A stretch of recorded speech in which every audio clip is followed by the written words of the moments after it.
नमस्कार, times of Swaraj में आप सबों का स्वागत है और मैं हूं संतोष सिंह।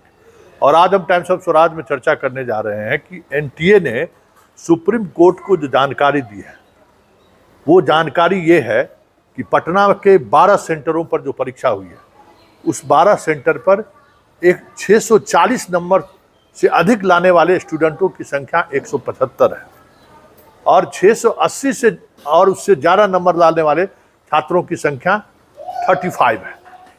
और उन्होंने एक आंकड़ा प्रस्तुत किया है जिस आंकड़ों के सहारे उन्होंने कहा है कि इस तरीके का स्कोर सिर्फ बिहार के पटना में ही नहीं देश के अन्य सेंटरों पर भी हुआ है। 4000 से अधिक सेंटर हैं जहां इस तरीके के रिजल्ट आए।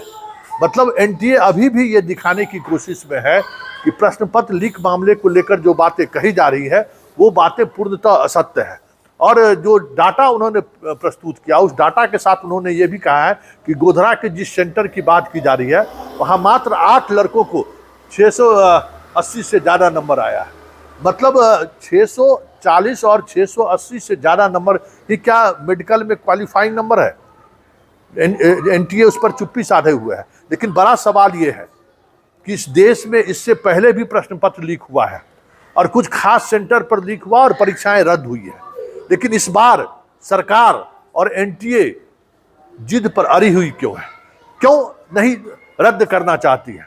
सुप्रीम कोर्ट में भी जो दलील दी जा रही है वो दलील यही दी जा रही है कि कुछ छात्रों के बीच इस तरीके की चीजें सामने आई हैं।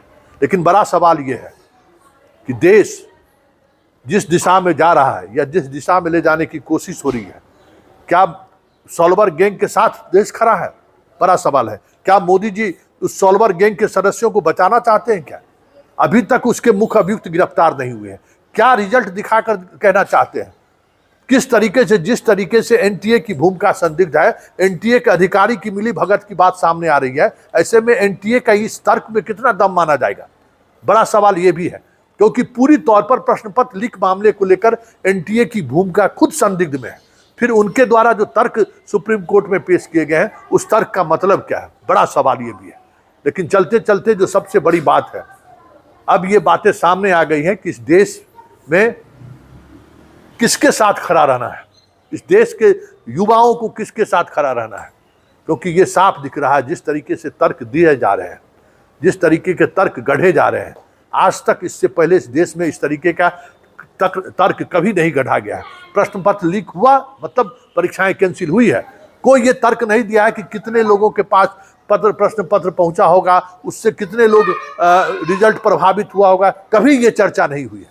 शुरुआती दौर में एनटीए तो इस बात को मान ही नहीं रही थी, तो देश के शिक्षा मंत्री भी नहीं मान रहे थे। जब बिहार पुलिस ने अपने साक्ष्य के साथ जब सामने आए तब वो मानने लगे कि प्रश्न पत्र लीक हुआ है। जो संस्था प्रश्न पत्र लीक को स्वीकार ही नहीं कर रहा था, जो संस्था ये कह रही थी कि जो भी खबरें आ रही है वो निराधार खबर है, जो संस्था लगातार 1 महीने तक बिहार पुलिस को सहयोग करने से बचती रही, वो उस संस्थान का ये रिपोर्ट सुप्रीम कोर्ट पर देना कहीं न कहीं ये सिद्ध कर रहा है कि ये बड़ी मछलियों को बचाना चाहते हैं।